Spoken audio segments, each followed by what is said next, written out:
Hi viewers, welcome to our channel. ప్రస్తుతం మనతో పాటు భరద్వాజ్ గారు సీనియర్ జర్నలిస్ట్ ఉన్నారు. వారితో ఒకసారి మాట్లాడదాం. సార్ నమస్కారం. సార్ నమస్తే అండి. సార్ మోక్షజ్ఞ గారి ఎంట్రీ ఎప్పుడైతే అనౌన్స్ చేసేసారో అప్పటి నుంచే కూడా ఒక చర్చ మొదలైంది సార్. ఈయన అటు జూనియర్ ఎన్టీఆర్ గారికి అండ్ కళ్యాణ్ రామ్ గారికి వీళ్ళిద్దరికీ కాంపిటీషన్ ఇస్తారా, వాళ్ళిద్దరిని ఆయన టేక్ ఓవర్ చేసేసి ఈయనే ముందుండి నడిపించగలిగే సత్తా ఉంది అని చెప్పేసి బాలకృష్ణ గారి అభిమానులు అయితే ఆశిస్తున్నారు సార్. అంటే ఒక వారైతే నడుస్తుంది కదా బాలకృష్ణ గారి అభిమానులకు, ఎన్టీఆర్ గారి అభిమానులకు. సో ఆ వారిలో కారణంగా ఈ చర్చ కూడా వచ్చింది సార్. మరి నిజంగా మోక్షజ్ఞ గారు వీళ్ళిద్దరికి కాంపిటీషన్ అవుతారా, వీళ్ళిద్దరికి మైనస్గా పాయింట్గా ఆయన నిలిచే అవకాశం కనిపిస్తుందా సార్? మీరేం చెప్తారు సతీష్? జూనియర్ ఎన్టీఆర్ 17 ఏళ్ల వయసులో హీరోగా ఎంట్రీ ఇచ్చాడు.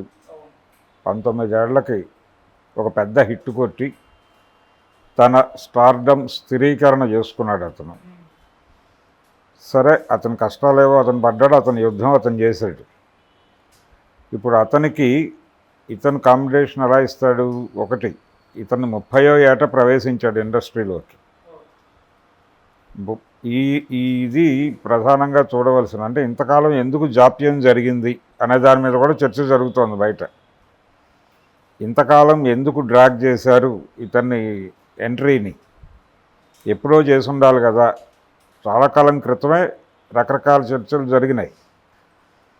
ఇతన్ని ఆ డైరెక్టర్ లాంచ్ చేస్తాడు, ఈ డైరెక్టర్ లాంచ్ చేస్తాడు అంటే ప్రతిసారి బాలకృష్ణతో పెద్ద హిట్ ఇచ్చిన డైరెక్టర్తో మోక్షజ్ఞని లింక్ చేసి వీళ్ళిద్దరు కాంబినేషన్లో సినిమా రాబోతోంది అని వార్తలు రావటం, తర్వాత అవి జనం మర్చిపోవటం, ఇలా జరుగుతూ వచ్చింది. ఫైనల్గా ఇక అతను మోక్షజ్ఞ ఎంట్రీ లేదు అని ప్రపంచం అంతా ఒక నిర్ణయానికి వచ్చిన టైంలో ఈ అనౌన్స్మెంట్ వచ్చింది. ఇప్పుడు అంటే అదృష్టాన్ని పరీక్షించుకోవడం అనేదాన్ని కొంచెం బెటర్గా చేద్దాము అనే ఉద్దేశంతో ఈ ప్రయత్నం చేస్తున్నట్టుగా కనిపిస్తోంది.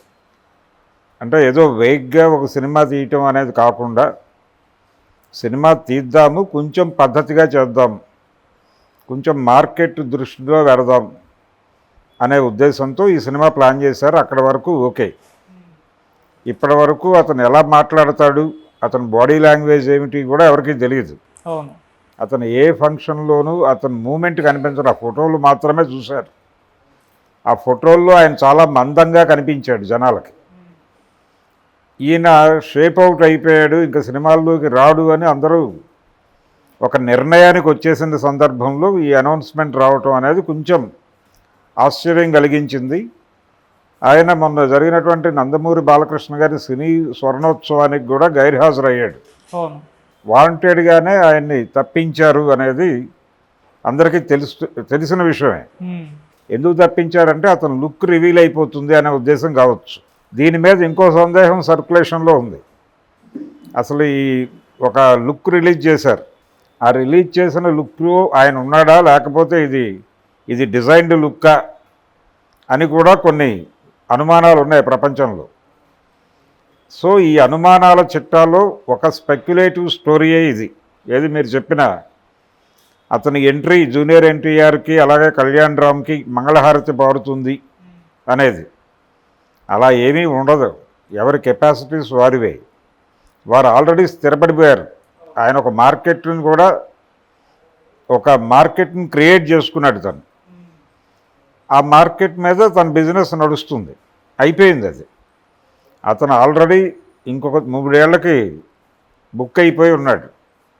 ఇది ఎలా ఉంటుందంటే ప్రతిసారి ఎవరో ఒకళ్ళు ఇలాంటి స్టేట్మెంట్లు ఇస్తూ ఉంటారు. ఇది ఇండస్ట్రీలో కామనే. పురాతన కాలంలో పాతాళ భైరవి హిట్ అయిపోయిన తర్వాత, పాతాళ భైరవి హిట్ టాక్ వచ్చేసిన తర్వాత వాళ్ళు సక్సెస్ పార్టీ చేశారు. ఆ సక్సెస్ పార్టీలో పాల్గొన్నటువంటి కేవీ రెడ్డి గారు పాతాళ భైరవి లేకపోతే నాగిరెడ్డి మళ్ళీ ఉల్లిపాయల వ్యాపారం చేసుకునేవాడు అన్నాడట. అన్నప్పుడు దానికి నాగిరెడ్డి గారి రియాక్షన్ ఏంటంటే, నేనేం ఉల్లిపాయల వ్యాపారం చేసుకోవాల్సిన అవసరం ఉండేది కాదు, ఎందుకంటే నా స్టూడియో 5 ఏళ్లకి బుక్ అయి ఉంది, అందుకని ఏదో ఈ సినిమా ఫ్లాప్ అయితే నేను వెళ్ళిపోతానని ఎలా అనుకుంటాడు ఆయన అని కామెంట్ చేశాడు. ఆయన్ని హర్ట్ చేయకుండానే. అలా కేవీ రెడ్డి గారు ఆ మాట అంటాము, ఈయన ఈ మాట అంటాం. ఆ తర్వాత చాలా హిట్స్ తీశారు వాళ్ళు. ఆ బ్యానర్లో. కేవీ రెడ్డి గారే చాలా సినిమాలు డైరెక్ట్ చేశాడు ఆ బ్యానర్లో. సో ఇలాగా ప్రతి సందర్భంలోనూ ఇది కనుక హిట్ కాకపోతే ఇతను ఇంటికి వెళ్ళిపోతాడు ఇలాంటివి. అక్కినేని నాగేశ్వరరావు గారు కూడా ప్రేమ్ నగర్ కంటే ముందు దసరా బుల్లోడు అనే పెద్ద హిట్ ఉంది ఆయనకి. రామానాయుడు గారికి పరిస్థితి చాలా దారుణం. అంటే దసరా బుల్లోడు సినిమా రిలీజ్ అయినప్పుడు దాంతోపాటు రిలీజ్ అయిన రామానాయుడు సినిమా ఫ్లాప్. ఆయన ఇమ్మీడియట్గా నాగేశ్వరరావుతో సినిమా తీయాలి, దసరా బుల్లోడు బడ్జెట్ కంటే ఎక్కువ పెట్టి తీయాలి అనుకుని తీశాడు ప్రేమ్ నగర్ చాలా పెద్ద హిట్ అయ్యి రామానాయుడు గారిని ఇండస్ట్రీలో నిలబెట్టింది. ప్రేమ్ నగర్ లేకపోతే రామానాయుడు గారు వెళ్ళిపోయి ఉండేవాడు ఇండస్ట్రీని వదిలేసి. ఆయన అప్పటికే డిసైడ్ చేసేసుకున్నాడు ఇండస్ట్రీ వదిలిపోదామని అంటారు. అయితే నా ఉద్దేశం ఏంటంటే అది ఫ్లాప్ అయి ఉన్నా ఆయన కొనసాగి ఉండేవాడే. ఇది అంటే ఒక నిర్ణయం తీసుకొని ఉండొచ్చు, కానీ నెమ్మదిగా తప్పుకుందామనే నిర్ణయం తీసుకొని ఉండొచ్చు, కానీ ఇది స్పెక్యులేషన్ అంతే. వీళ్ళు వస్తే వాళ్ళు ఉండరు, వాళ్ళు వస్తే వీళ్ళు ఉండరు అనేది. ఇలాంటివి ఏమి ఉండవు. ఎవరు వచ్చినా ఒక స్థానం స్థిరీకరణ జరిగిన తర్వాత కొన్ని ఫ్లాప్స్ వచ్చిన తర్వాత క్యారెక్టర్స్ మారుతాయి. అంటే వేరే క్యారెక్టర్స్లోకి మారుతారు వాళ్ళు, క్యారెక్టర్ రోల్స్ మారుతారు. ఇప్పుడు పరిస్థితి అలా లేదు. ఇప్పుడు చిరంజీవి గారు ఆయన ఇంకా ఇన్నింగ్స్ ఆడుతూనే ఉన్నాడు కదా, ఆయనకు వచ్చిన ప్రమాదం ఏం లేదు కదా, ఇంతమంది హీరోలు ఉన్నా కానీ. అవును. అలాగే రామారావు గారు వెళ్ళిపోయిన తర్వాత ఆయన స్థానం నేరుగా నందమూరి బాలకృష్ణకి రాలేదుగా. దాదాపు ఆ ప్లేస్లో చిరంజీవి వచ్చేసి అమర్జ్ అయిపోయాడు అప్పటికి. ఇటువంటివి ఉంటాయి. అలాగే కృష్ణ గారి అబ్బాయి రమేష్ బాబు, ఆయన సూపర్ స్టార్ కాలేకపోయాడు కదా. ఎవరైనా సరే వాళ్ళ సత్తా ఏమిటి అనే దాని మీద వాళ్ళకు ఒక ప్లేస్ డిసైడ్ అవుతుంది, అంతే తప్ప ఎవరు ఎవరికి పోటీ కాదు. ఓకే. ఎవరు వచ్చినా వీళ్ళ ప్రయత్నం వీళ్ళు చేస్తారు. అయితే ఒకవేళ మోక్షజ్ఞ అద్భుతమైనటువంటి పెర్ఫార్మెన్సు నటన ఉంటే అతనితో పోటీ పడతారు అంతే. ఒక హీరోలో ఉన్నటువంటి బెటర్ ఏమిటి అనేది అందరూ అబ్జర్వ్ చేస్తారు. తమని తాము ఎలా మలుచుకోవాలి అనేది ఎవరి వ్యూహం వాళ్ళకు ఉంటుంది, ఎవరి ప్రోగ్రామింగ్ వారికి ఉంటుంది, ఎవరి బలాలు వాళ్ళకు ఉంటాయి. డైలాగ్ చెప్పడంలో ఎన్టీఆర్కి ఒక బలం ఉంది. సీనియర్ ఎన్టీఆర్కి డైలాగ్ చెప్పడంలో ఎలా బలం ఉందో జూనియర్ ఎన్టీఆర్కి కూడా డైలాగ్ చెప్పడంలో ఆ బలం ఉంది. ఇతను డెలివర్ చేసినట్టుగా అన్ని రకాల ఎమోషన్స్లోనూ డైలాగ్స్ని అదే లెవెల్లో బాలకృష్ణ కూడా డెలివరీ చేయలేడు, అది వాస్తవం. బాలకృష్ణకి కొన్ని లిమిటేషన్స్ ఉన్నాయి. ఆయన ఒక ఎమోషనల్ డైలాగ్ని అద్భుతంగా డెలివరీ చేయగలడు అంతవరకే. అన్ని సందర్భాల్లోనూ అంటే ఇతను రక్తి కట్టించినంతగా ఇప్పుడు అదుర్సు లాంటి సినిమాలో ఎంటర్టైనింగ్ హీరోయిజంను కూడా పెర్ఫామ్ చేయగలిగాడు అతను. అలాంటి క్యారెక్టర్స్ అలాగే యమదొంగ సినిమాలో కొంచెం పౌరాణిక లక్షణాలు ఉన్నటువంటి డైలాగులు, వీటిని ఏమాత్రము తగ్గకుండా ఇబ్బంది పడకుండా అతను డెలివరీ చేయగలిగాడు. అలా చాలా సినిమాల్లో కనిపిస్తుంది. అంటే అతను పూర్తి స్థాయిలో అంటే ఒక దశలో రామ్ గోపాల్ వర్మ లాంటి వాళ్ళు సీనియర్ ఎన్టీఆర్తో కంపేర్ చేస్తే జూనియర్ ఎన్టీఆర్ బెటర్గా కనిపిస్తాడు అనే మాట అనేసాడు వర్మ.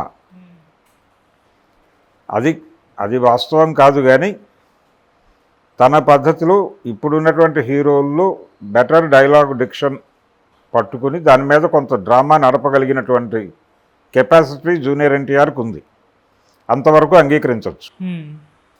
అలాగే ఆ జనరేషన్ హీరోల్లో డైలాగ్ మీద పట్టుండి కొంచెం టిపికల్ డైలాగ్ని తనదైన మాడ్యులేషన్లో నడిపి జనాల్ని నుంచోబెట్టగలిగిన కెపాసిటీ ఎన్టీ రామారావుకు ఉండేది ఆ జనరేషన్ హీరోలు. ఓకే. దాని మీద ఆయన కథ నడిపాడు, ఆ బలం మీద. అలా పోటీ ఎప్పుడూ ఉంటుంది. అక్కినేని నాగేశ్వరరావు గారు భయపడ్డాడు రామారావు గారు ఎంట్రీ ఇచ్చినప్పుడు. పాతాళ భైరవి హిట్ అయిన తర్వాత అయిపోయింది, ఇతను మనని తినేస్తాడు అని అనుకున్నాడట, ఆయనే చెప్పుకున్నాడు. అంత మాత్రం చేత ఆయన ఏమీ తెర మరుగు కాలేదు కదా. ఓకే. ఎన్టీఆర్ అన్ని రకాలు చేశాడు, సోషల్ సినిమాల్లోనూ అద్భుతమైనటువంటి పెర్ఫార్మెన్స్ ఇచ్చి పెద్ద పెద్ద విజయాలు అందుకున్నాడు ఆయన. రాము లాంటి ప్యాథటిక్ సినిమాలు హిట్స్ ఉన్నాయి అతనికి. రక్త సంబంధం లాంటి ప్యాథోస్ సినిమాలు హిట్ ఉన్నాయి. అంటే సాంఘికాల్లో అక్కినే నాగేశ్వరరావు అంటారు, కానీ సాంఘికాల్లో విషాదాంత సినిమాల్లో కూడా హిట్లు కొట్టాడు రామారావు. అలాగే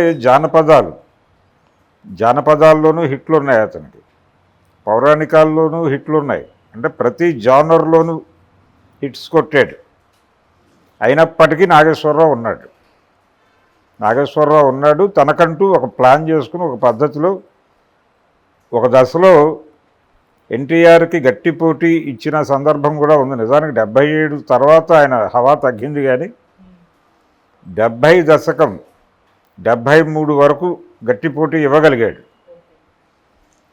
ఎలా ఇవ్వగలిగాడంటే తనదైన వ్యూహం, తన బలాలు ఏమిటి, తను ఎక్కడ మెప్పించగలడు అనేది తెలుసు తనకి.